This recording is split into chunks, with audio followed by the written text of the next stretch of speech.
आपण पाहत आहात नाशिक खबर न्यूज, जनतेचे हक्काचे व्यासपीठ। येवला तालुका पोलीस ठाण्याचे तत्कालीन पोलीस उपनिरीक्षक हर्षवर्धन बहिर यांच्यासह 2 खासगी मध्यस्थांविरोधात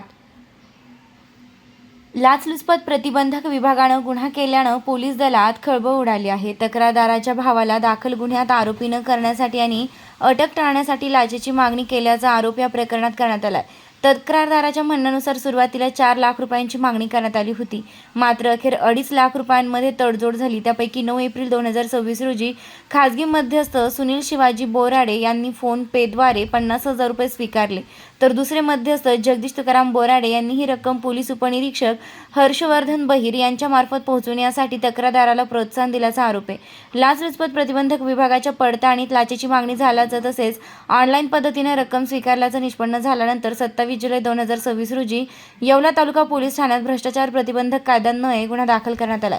विशेष म्हणजे ज्या पोलीस ठाण्यात अधिकारी म्हणून कार्यरत होते त्याच पोलीस ठाण्यात त्यांच्या विरोधात गुन्हा नोंदविण्यात आलाय।